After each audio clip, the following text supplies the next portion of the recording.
২৪ ঘন্টার মধ্যে মামলা প্রত্যাহারের আলটিমেটাম কোটা আন্দোলনকারীদের। আগামীকাল সকাল 11টায় পদযাত্রা, রাষ্ট্রপতিকে স্মারকলিপি। পেনশন নিয়ে শিক্ষকদের সাথে মিটমাট হয়ে গেছে জানিয়েছেন ওবায়দুল কাদের। পরবর্তী সিদ্ধান্তের জন্য সময় নিলেন আন্দোলনকারীরা। যৌক্তিক দাবি থেকে সরাতেই কোটা আন্দোলনকারীদের বিরুদ্ধে মামলা, অভিযোগ বিএনপি নেতাদের রাজনৈতিক দুর্বৃত্তায়নের নিন্দা। কয়েক ঘন্টার বৃষ্টিতে ঢাকা ডুবে যাওয়ায় দক্ষিণ সিটির দুঃখ প্রকাশ। দেশের বিভিন্ন জায়গায় বন্যা পরিস্থিতির আরো অবনতি, নদী ভাঙ্গনের ভয়াবহতা।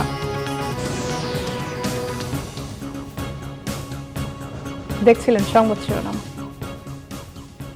এবার বিস্তারিত।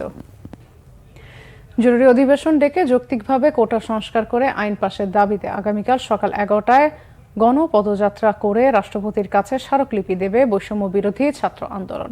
সংবাদ সম্মেলনে সংগঠনের সমন্বয়কারীরা বলেন, তারা মুক্তিযোদ্ধা কোটার বিরোধী নয়, তবে নাতিপুতির পোষ্য কোটার বিরুদ্ধে। এদিকে আন্দোলন রাজনৈতিক উদ্দেশ্যে ব্যবহার করা হচ্ছে কিনা সে বিষয়ে সতর্ক থাকার কথা জানিয়েছে বাংলাদেশ ছাত্রলীগ। মিরাজ হোসেন গাজীর রিপোর্ট। দিনভর অনলাইন ও অফলাইনে সমন্বয় সভা করে বিকেলে ঢাকা বিশ্ববিদ্যালয় গ্রন্থাগারের সামনে এই সংবাদ সম্মেলন কোটা সংস্কারের দাবিতে আন্দোলনরত বৈষম্য বিরোধী ছাত্র আন্দোলনের। বক্তারা জানান, দুপুরে কুমিল্লা সফরে গিয়ে সেখানকার পুলিশ প্রশাসনের সাথে মতবিনিময় করেছেন তারা। সেখানে এই আন্দোলনের যৌক্তিকতা তুলে ধরা হয়। রাজধানীতে পুলিশের দায়ের করা মামলা এই পরিস্থিতি উস্কে দিচ্ছে বলে মনে করেন আন্দোলনরত শিক্ষার্থীরা। আমরা আগে আমাদের যে পূর্বের অবস্থান সেটি থেকে নিজেকে ধীরে ধীরে শুধরে নিচ্ছি এবং আমরা সামনে শিক্ষক শিক্ষার্থী সকলে যৌক্তিক দাবিতে ঐক্যবদ্ধ থাকবো। পাশাপাশি আরেকটি কথা বলতে চাই, আমরা এই আন্দোলন প্রতিনিয়ত আমাদের দীর্ঘায়িত করতে হচ্ছে, তীব্র থেকে তীব্রতর করতে হচ্ছে, কিন্তু এর দায় পুরোপুরি নির্ভর করে সরকারের উপরে। সরকার বারবারই দায় এড়ানোর জন্য আদালতকে ব্যবহার করছে, আদালতকে সামনে রেখে শিক্ষার্থীদের সাথে কালক্ষেপণের নাটক করছে। আমরা মনে করি যে 18 সালের পরিপত্রটি নিয়ে কথা বলা সরকারের জন্য বা আমাদের জন্য সাবজুডিস হবে, কিন্তু সামগ্রিক কোটা ব্যবস্থা নিয়ে কথা বলাটা কখনোই সাবজুডিস হবে না। এটি আদালতের এখতিয়ার নিয়ে আদালত থেকে মহামান্য আদালতও সেটি নিয়ে কোনো সুস্পষ্ট বক্তব্য দেন। সংবাদ সম্মেলনে রবিবারের জন্য নতুন কর্মসূচি ঘোষণা করা হয়। দাবি আদায় না হলে সাধারণ মানুষকে সাথে নিয়ে বৃহত্তর কর্মসূচির হুঁশিয়ারি দেন বক্তারা। সকল চাকরিতে কোটার যৌক্তিক সংস্কারের লক্ষ্যে মহামান্য রাষ্ট্রপতি বরাবর স্মারকলিপি প্রদান এবং গণপদযাত্রা। আমরা স্পষ্ট করছি, পুনরাবৃত্ত করছি, আমরা রিইনস্টেট করছি, আমরা মুক্তিযুদ্ধ কোটার বিরোধী না, কিন্তু মুক্তিযোদ্ধাদের নাতিপুতিদের জন্য যে কোটাটা রয়েছে, যে অর্থাৎ এই কোটাটাকে যদি আমরা বৃহৎ অর্থে বলতে পারি, সেটা হচ্ছে পোষ্য কোটা, এই পোষ্য কোটা বিরোধী। এর আগে ঢাকা বিশ্ববিদ্যালয় মধুর ক্যান্টিনের সামনে সংবাদ সম্মেলন করে আলাদা কর্মসূচি ঘোষণা করে বাংলাদেশ ছাত্রলীগ। সারা দেশে শিক্ষার্থীদের মতামত নিতে ডোর টু ডোর কর্মসূচি ঘোষণা করেন ছাত্রলীগের নেতারা। ছাত্রলীগের পক্ষ থেকে আমরা সুস্পষ্ট হুঁশিয়ারি উচ্চারণ করতে চাই এবং আমরা দেখতে পাচ্ছি যে এই আন্দোলনকে ইতিমধ্যেই রাজনৈতিক রূপ দেওয়া হয়েছে। সর্বশেষ দিলের আন্দোলনে ছাত্র দলের ক্যাডার যারা পেট্রোল বোমা এবং বিভিন্ন ধরনের মানুষ খুনের মামলার আসামি, তাদেরকে আমরা আমাদের সর্বশেষ দিনের সমাবেশে তাদেরকে উপস্থিত হতে দেখেছি। আমাদের কাছে অনুভূত হচ্ছে সাধারণ শিক্ষার্থীদের আবেগকে কাজে লাগিয়ে আজকে সন্ত্রাসীদের একটি গেট টুগেদার তৈরি করার একটি পথ আজকে এটির মাধ্যমে তৈরি করা হচ্ছে। দেশের শিক্ষা প্রতিষ্ঠানের স্বাভাবিক পরিস্থিতি নষ্ট করার চেষ্টা হলে ছাত্রলীগ সাধারণ শিক্ষার্থীদের পাশে থাকবে বলেও ঘোষণা দেন সংগঠনের নেতারা। মিরাজ হোসেন গাজী, বাংলা ভিশন, ঢাকা। পেনশন নিয়ে শিক্ষকদের সঙ্গে সরকারের ভুল বোঝাবুঝি মিটেছে। তাতে সর্বজনীন পেনশন আগামী বছর থেকে চালু হবে জানিয়েছেন আওয়ামী লীগ সাধারণ সম্পাদক ওবায়দুল কাদের। আর শিক্ষক নেতারা জানিয়েছেন, সবার সঙ্গে আলোচনা করে কর্মবিরতির বিষয়ে পরবর্তী সিদ্ধান্ত নেওয়া হবে, তবে রবিবারও কর্মবিরতি চলবে। বিস্তারিত সৈকত সাদিকের প্রতিবেদনে। শনিবার সকালে রাজধানী ধানমন্ডিতে আওয়ামী লীগ সভাপতির রাজনৈতিক কার্যালয়ে সর্বজনীন পেনশন স্কিম প্রত্যয় নিয়ে আওয়ামী লীগ সাধারণ সম্পাদক ওবায়দুল কাদেরের সাথে বৈঠকে বসেন আন্দোলনরত পাবলিক বিশ্ববিদ্যালয়ের শিক্ষকদের প্রতিনিধি দল। 13 সদস্যের প্রতিনিধি দল ক্ষমতাসীন সরকার দলের শীর্ষ নেতাদের সঙ্গে ঘণ্টাব্যাপী বৈঠক করেন। বৈঠক শেষে প্রতিনিধি দলের সদস্যরা সাংবাদিকদের জানান, সরকারের সাথে আলোচনা ফলপ্রসূ হয়েছে। ফেডারেশনের সবার সঙ্গে আলোচনা করে কর্মবিরতির বিষয়ে সিদ্ধান্ত নেওয়া হবে। আলোচনা হয়েছে যে আমাদের যে 3 দফা দাবি, সেটা দাবি নিয়ে আলোচনা হয়েছে। তো আমরা সেটা আমাদের শিক্ষক সমিতি যেহেতু ফেডারেশন আছে, ফেডারেশনে কথা বলে তারপর আপনাদের সাথে আমরা কথা বলবো। স্যার, আপনাদের দাবি তো সরকারের কাছে, আপনারা রাজনৈতিক দলের কার্যালয়ে আসলেন না, রাজনৈতিক আওয়ামী লীগের সাধারণ সম্পাদক, উনি একজন জাতীয় নেতা, উনি একজন সংসদ সদস্য, প্রধানমন্ত্রীর নির্দেশে উনি এসেছে, উনি বলছেন।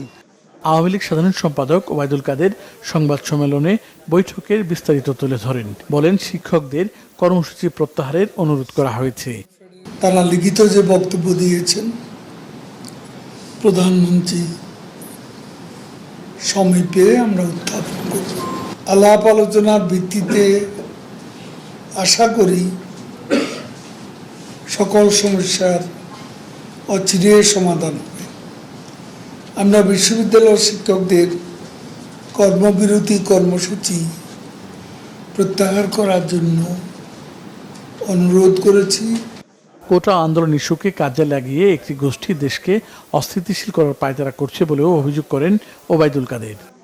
ওই মহলটি রাষ্ট্র ব্যবস্থাকে সম্পূর্ণ অকার্যকর করার জন্য এবং এদেশের ইতিহাস, ঐতিহ্য, মুক্তিযুদ্ধের মূল্যবোধ এইসবের প্রতি শিক্ষার্থীদের বিরূপ মনোভাব সৃষ্টির ক্ষেত্র প্রস্তুতি পায়তারা করছে। একটাই জবাব, এক লাইন, আইন তার নিজস্ব গতিতে চলবে। সৈকত সাদিক, বাংলা ভিশন, ঢাকা। রাস্তা অবরোধ না করে কোটা সংস্কারের দাবিতে আন্দোলনরত শিক্ষার্থীদের আদালতে যাওয়ার পরামর্শ দিয়েছেন স্বরাষ্ট্রমন্ত্রী আসাদুজ্জামান খান কামাল। বিকেলে ময়মনসিংহ পুলিশ লাইন্সে বাংলাদেশ পুলিশ মুক্তিযুদ্ধ জাদুঘর উদ্বোধন ও সুধী সমাবেশে সাংবাদিকদের তিনি কথা বলেন। স্বরাষ্ট্রমন্ত্রী বলেন, মুক্তিযোদ্ধাদের সাথে পুলিশ বাহিনী সক্রিয় ভূমিকা পালন করেছে। পুলিশ সদস্যদের এই বীরত্ব গাথা মুক্তিযোদ্ধা জাদুঘরে যেন স্থান পায়, যেখান থেকে প্রজন্ম থেকে প্রজন্ম তাদের বীরত্বের ইতিহাস সম্পর্কে জানতে পারবে। উদ্বোধনের পর জাদুঘরের বিভিন্ন কর্নার ঘুরে দেখেন স্বরাষ্ট্রমন্ত্রী। এছাড়াও বিভিন্ন থানা ও পুলিশ ফাঁড়ির ভবন সহ 11টি উন্নয়ন প্রকল্পেরও উদ্বোধন করেন তিনি।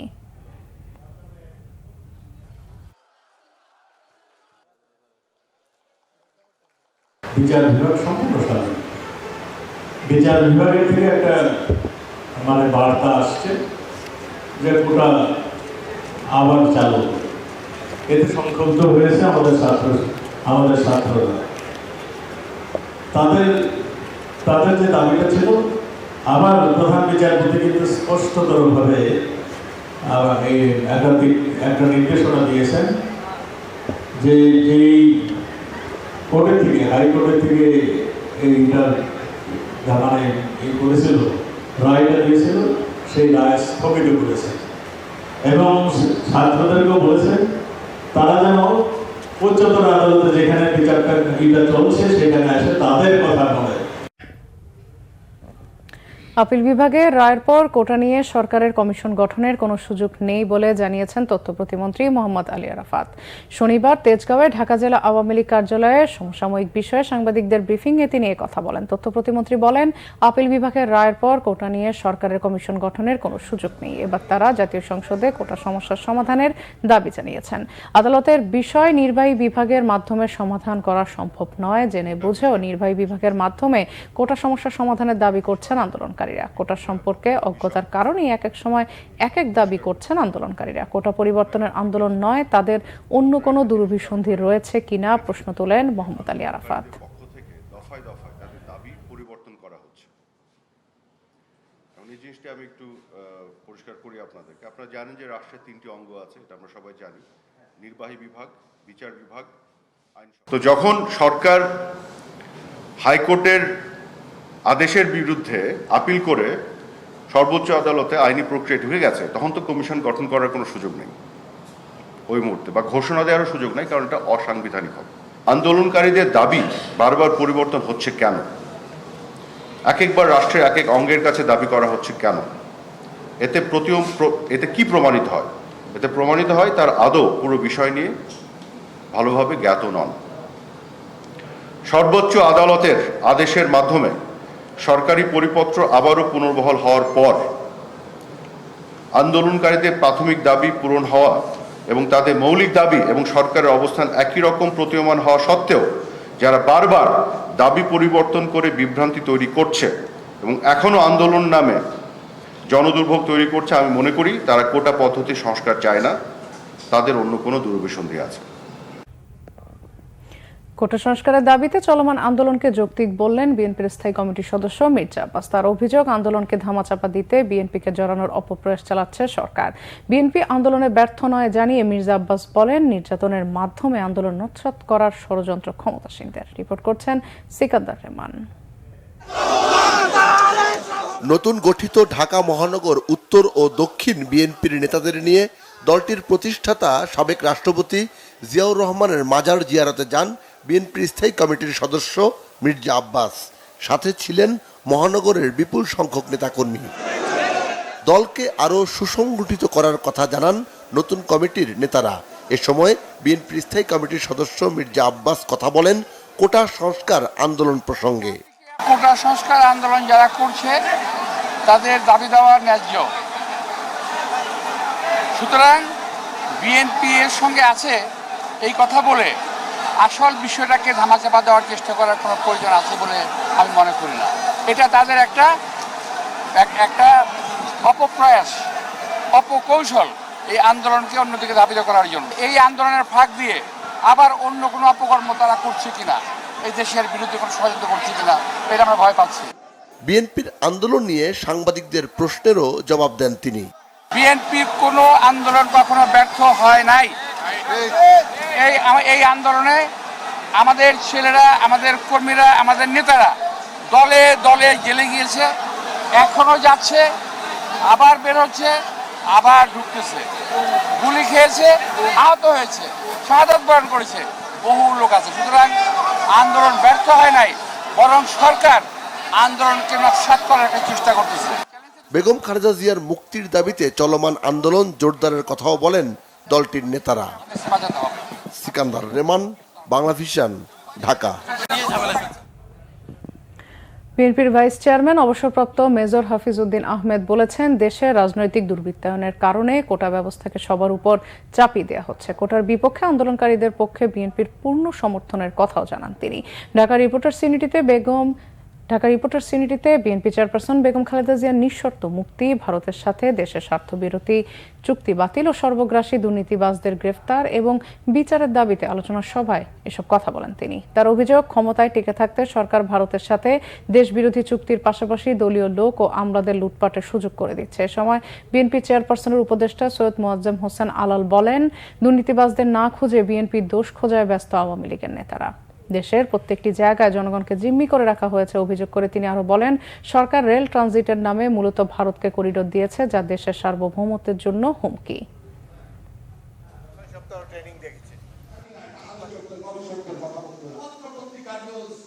পৃথিবীর কোনো দেশে 56 ভাগের কোটা নাই, পৃথিবীর কোথাও নাই এটি।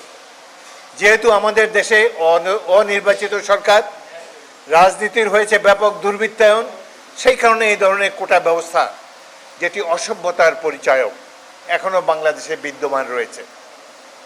একবার আদালত রায় দিয়েছিল কোটা ব্যবস্থা বিলুপ করে, এখন আবার অদৃশ্য সুতার টানে এখন করে আবার নতুন করে কোটা ব্যবস্থা চাপিয়ে দেওয়ার জন্য চেষ্টা করা হচ্ছে। আমাদের দল থেকে এবং আমরা এখানে সবাই এই কোটা আন্দোলনে বা বৈষম্যের বিরুদ্ধে যে আন্দোলন তরুণ সমাজ, ছাত্র সমাজ বর্তমানে করে যাচ্ছে, আমরা তার প্রতি অকুণ্ঠ সমর্থন জানাই।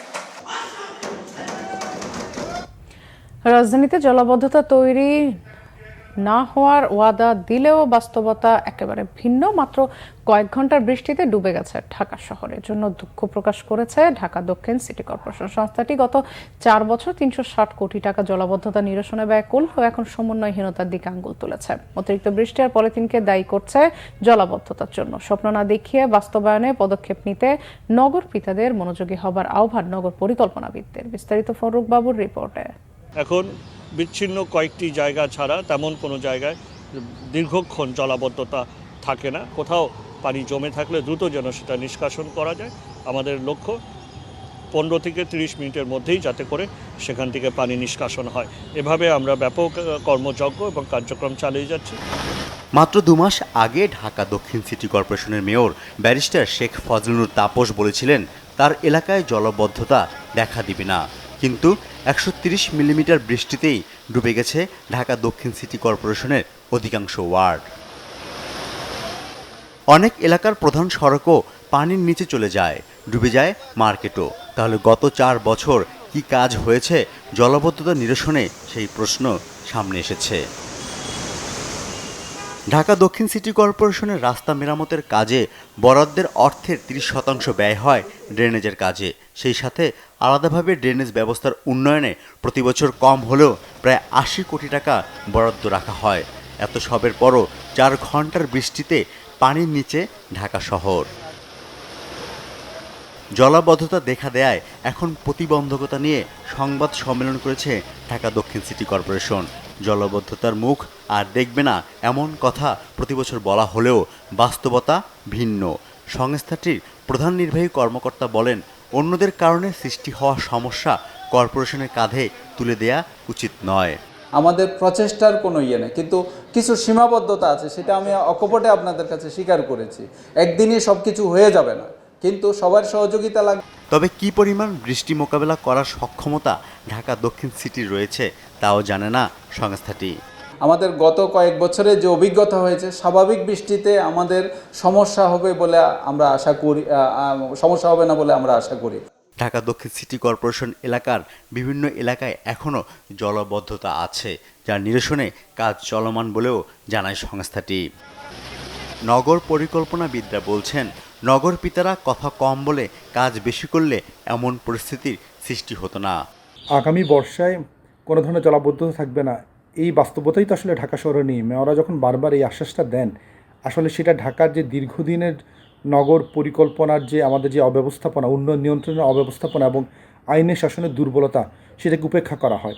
আমাদের নগরের যেই মৌলিক কাঠামো, সেই কাঠামোটা ধ্বংস করে দিয়ে নগরায়ণ হয়েছে। সেখানে খাল, নদী, নালা, ফ্লাড ফ্লো জোন সব ধ্বংস করা হয়েছে।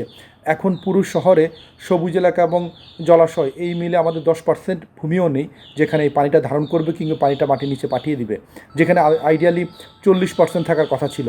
এই জায়গাতে যদি আমরা কোনো ধরনের পরিবর্তন না আনতে পারি, তাহলে এই ধরনের আশ্বাসই আমাদের কোনো প্রয়োজন নেই। খাল উদ্ধারে স্বচ্ছতার অভাবে ঢাকার জলাবদ্ধতা দূর হচ্ছে না বলেও মনে করছেন তিনি। ফররুক বাবু, বাংলা ভিশন, ঢাকা।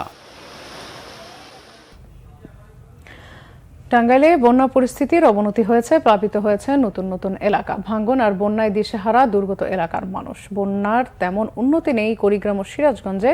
বেশ কিছু জায়গার পানি নামতে শুরু করলেও ভোগান্তি চরমে বন্যার্তদের। প্রতিদিনদের পাঠানো তথ্য ছবিতে ডেস্ক রিপোর্ট। কয়েকদিনের ভারী বৃষ্টি আর উজানের ঢলে টাঙ্গাইলের সবকটি নদীর পানি আরও বেড়েছে, প্লাবিত হয়েছে নতুন নতুন এলাকা। চরম দুর্ভোগে আছে বানভাসীরা। খাদ্য, বিশুদ্ধ পানি ও গোখাদ্যের সংকটে দিশেহারা তারা। মানবেতর দিন কাটছে তাদের। সিরাজগঞ্জে যমুনার পানি কমলেও এখনো বিপদসীমার উপর দিয়ে বইছে। পানিবন্দী চরাঞ্চলের অসংখ্য মানুষ। খাদ্য সংকটের সাথে ডায়রিয়া সহ নানা রোগের সাথে লড়ছে তারা। এর মধ্যে নদী তীরবর্তী এলাকায় চলছে তীব্র ভাঙন। এখানে প্রতি বছরই বন্যার কারণে মানুষ এতই দুর্ভোগ হইতে হয় যে তা ভাষায় প্রকাশ করা যায় না। গরু ছাগল সহ ছেলে সন্তান নিয়ে আমরা খুব মানবতার জীবনযাপন করি। খানে আলা হলো 5টো, আমি 5 দিন বইরে ওই ঘরের মধ্যে চৌকির উপরে বসে বারান পারি না, খাদ্য খাওয়া পারি না। আমাদের খাইবো সেই পরিস্থিতি মানুষ নাই, এবং জ্বর, ঠান্ডা, অসুখ, পোলাপানের অসুখ, চুলকানি এবং নানান সমস্যা। যমুনা সেতু থেকে বিসনিক শিল্প পার্ক পর্যন্ত যদি কোনো বেড়িবাঁধ না দেওয়া হয়, তাহলে আমরা যতই বারবার কথা বলি, আপনারা যতই কথা বলেন, কোনোদিনই এই এলাকার মানুষের এই যে সমস্যা, দুর্ভোগ, এটা সমস্যার সমাধান করা সম্ভব না। কুড়িগ্রামে কমেছে সবকটি নদ নদীর পানি, তবে ব্রহ্মপুত্রের পানি এখনো বিপদসীমার উপরে। এখনো পানিবন্দী 1.5 লাখেরও বেশি মানুষ। তলিয়ে গেছে রাস্তাঘাট ও ফসলি জমি। বন্ধ রয়েছে সব এলাকার শিক্ষা প্রতিষ্ঠান। সকল করে উনি কষ্ট, মানুষের কষ্ট, আমরা আর কি খাবার পাই না, থাকতে পারি না, ঘর দুয়ার ভাঙা। পানির মধ্যে কষ্ট করে থাকি, খাওয়া নিয়ে পানির উপরে সহির উপরে মনে করো থাকি, ছোঁয়া নিয়ে কষ্ট করি। সরকারি বেসরকারি ত্রাণ সহায়তার দিকে তাকিয়ে বন্যার্তরা। শর্মিলা কেয়া, বাংলা ভিশন, নিউজ ডেস্ক।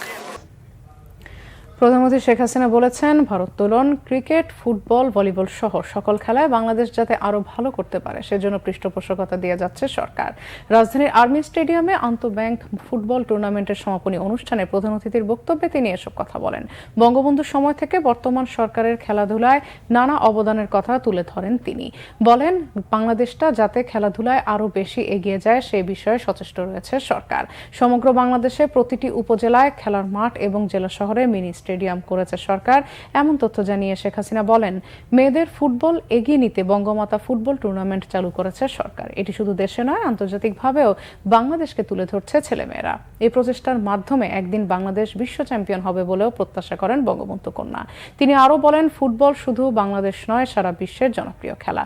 এই খেলার ভেতরে আলাদা একটা মর্যাদা রয়েছে। প্রতিদিন ফজরের নামাজ শেষে খেলাকে ভালোবেসে নিজেই ফুটবল খেলা দেখেন বলেও জানান প্রধানমন্ত্রী শেখ হাসিনা। সফলতার সাথে আন্তঃব্যাংক ফুটবল টুর্নামেন্ট সম্পন্ন করার সংশ্লিষ্টদের ধন্যবাদ জানান শেখ হাসিনা।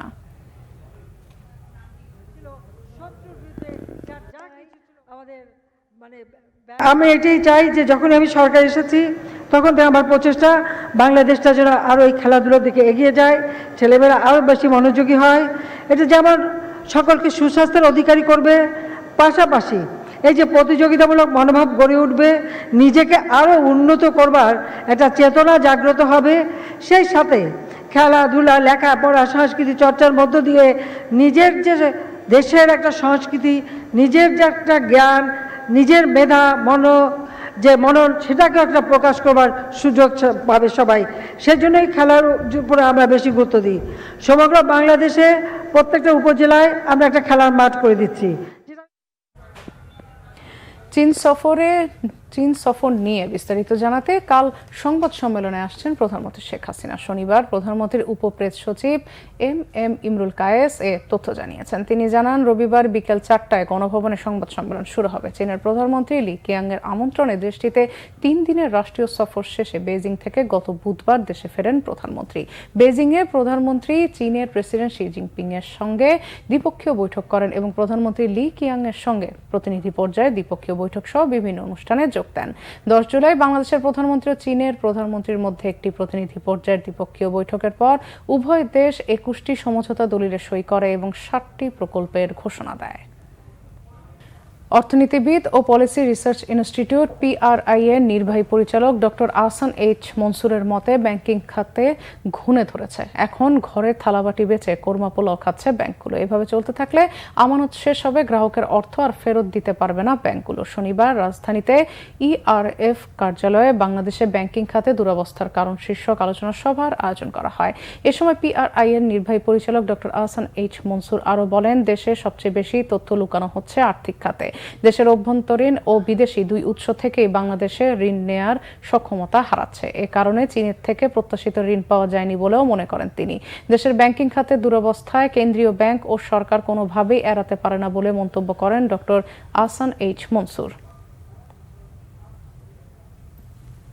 শিল্পমন্ত্রী অ্যাডভোকেট নুরুল মজিদ মাহমুদ হুমায়ুন বলেছেন, সারা দেশের সার কারখানাগুলোতে গ্যাসের সংকট থাকলেও সারের কোনো সংকট হবে না। চাহিদা অনুযায়ী গ্যাস সরবরাহ করে সার উৎপাদনের মাধ্যমে কৃষকের সারের চাহিদা মেটানো হবে। জানান, অচিরেই ভোলায় একটি নতুন সার কারখানা স্থাপনের সিদ্ধান্ত নিয়েছে সরকার। দুপুরে নরসিংদীর পলাশে এশিয়ার সর্ববৃহৎ সার কারখানার কার্যক্রম ঘুরে দেখে তিনি এসব কথা বলেন। মন্ত্রী আরও বলেন, সারা দেশেই গ্যাস সহ জ্বালানির সংকট রয়েছে। সেসব বাধা পেরিয়ে কৃষকদের চাহিদা অনুযায়ী সার সরবরাহ করতে সরকার বদ্ধপরিকর।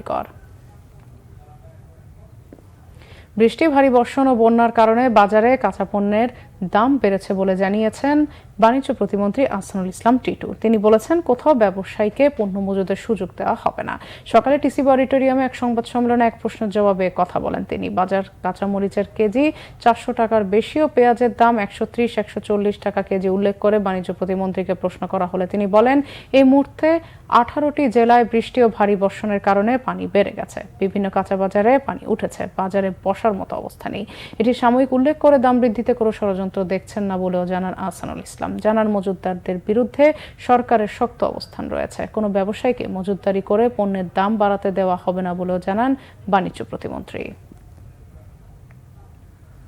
সরকারের নানামুখী উদ্যোগ নেওয়া সত্ত্বেও শিশুশ্রম পুরোপুরি বন্ধ হয়নি বলে জানিয়েছেন শ্রম ও কর্মসংস্থান প্রতিমন্ত্রী মোহাম্মদ নজরুল ইসলাম চৌধুরী। বলেন, শিশুশ্রম বন্ধে জনসচেতনতা তৈরি করতে হবে, শুধু আইন দিয়ে সমস্যা সমাধান সম্ভব নয় বলে মনে করেন প্রতিমন্ত্রী। সকালে এফডিসিতে ডিবেট ফর ডেমোক্রেসি আয়োজিত ছায়া সংসদ বিতর্ক অনুষ্ঠানে শ্রম ও কর্মসংস্থান প্রতিমন্ত্রী এ মন্তব্য করেন। প্রতিমন্ত্রী বলেন, শিশুর অধিকার প্রতিষ্ঠায় শিশুশ্রম বন্ধে সবাইকে একসাথে কাজ করতে হবে। নজরুল ইসলাম চৌধুরী বলেন, শিশুশ্রম বন্ধে সরকার নানাভাবে কাজ করে যাচ্ছে। তিনি বলেন, কয়েকদিনের মধ্যেই ঠাকুরগাঁও জেলাকে শিশুশ্রম মুক্ত করা ঘোষণা করা হবে। এছাড়া আগামী 1 বছরের মধ্যে রাজশাহীকেও শিশুশ্রম মুক্ত করার উদ্যোগ নেওয়া হচ্ছে। ডিবেট ফর ডেমোক্রেসির চেয়ারম্যান হাসান আহমেদ চৌধুরী কিরণ বলেন, শিশুশ্রম বন্ধের পাশাপাশি পথ শিশুদের সুরক্ষা করতে হবে। লিবারেল ডেমোক্রেটিক পার্টি এলডিপির প্রেসিডেন্ট অবসরপ্রাপ্ত কর্নেল অলি আহমদ বলেছেন, ভারতের সহায়তায় বর্তমান সরকার ক্ষমতায় টিকে আছে। আন্দোলনের মাধ্যমেই এই সরকারের পতন ঘটানো হবে। শনিবার বিকালে দলটির কেন্দ্রীয় কার্যালয়ে এক ব্রিফিংয়ে এলডিপির প্রেসিডেন্ট বলেন, জনগণ সরকারের সাথে নেই। দমন পীড়ন ও শক্তি প্রয়োগ করে অবৈধভাবে ক্ষমতায় টিকে আছে সরকার। দেশের অর্থনৈতিক অবস্থা ভালো নেই উল্লেখ করে অলি আহমদ বলেন, আগামীতে ঋণ পরিশোধের সক্ষমতা হারিয়েছে সরকার। সব পর্যায়ে সরকার সংশ্লিষ্টদের নামে দুর্নীতির অভিযোগ রয়েছে, কিন্তু এদের ব্যাপারে কোনো ব্যবস্থা নেওয়া হচ্ছে না। তিনি বলেন, সম্মিলিত আন্দোলন আগামী দিনে আরো জোরদার করা হবে। ক্ষমতা না ছাড়লে সরকার পালানোর পথ পাবে না। বান্দরবানে আন্তর্জাতিক খ্যাতি সম্পন্ন ধূতাঙ্গ সাধক ডক্টর এফ দীপঙ্কর মহাথেরোর রহস্যজনক মৃত্যু হয়েছে। দুপুর 2টার দিকে আর্য গুহা ধূতাঙ্গ বিমুক্তি বিহারের প্রতিষ্ঠাতা অধ্যক্ষ ডক্টর দীপঙ্কর মহাথেরোর মরদেহ শয়নকক্ষে অর্ধ ঝুলন্ত অবস্থায় লাশ দেখতে পায় দায়ক দায়িকারা। খবর পেয়ে পুলিশ ঘটনাস্থলে গিয়ে মরদেহ উদ্ধার করে। পরে বিহারের প্রধান দায়িকা হ্যাপি চাকমা সেখানে পাওয়া একটি চিঠি পড়ে শোনান, যাতে তিনি আত্মহত্যা করেছেন বলে দাবি করা হয়। আর্য গুহা বিহারের দায়ক দায়িকা ও ভক্তরা তার এই মৃত্যুকে আত্মহত্যা বলে মানতে নারাজ। মৃত্যুর প্রকৃত রহস্য উদ্ঘাটনের প্রশাসনের সহযোগিতা কামনা করেছেন তারা। পুলিশ জানিয়েছে, ময়নাতদন্তের রিপোর্ট পাওয়ার পর ব্যবস্থা নেওয়া হবে। ডক্টর এফ দীপঙ্কর মহাথেরো কলকাতা বিশ্ববিদ্যালয় থেকে অনার্স ও মাস্টার্সে প্রথম শ্রেণীতে প্রথম হয়। একই বিশ্ববিদ্যালয় থেকে পিএইচডি ডিগ্রি অর্জন করেন কৃতিত্বের সাথে। তার বয়স হয়েছিল 53 বছর। ছোটবেলা থেকেই মানুষের কল্যাণে কাজ করে গেছেন তিনি। ময়নাতদন্তের জন্য তার মরদেহ চট্টগ্রাম মেডিকেলে নেওয়া হয়েছে। সংবাদ শেষ করব শিরোনামগুলো আরেকবার জানিয়ে।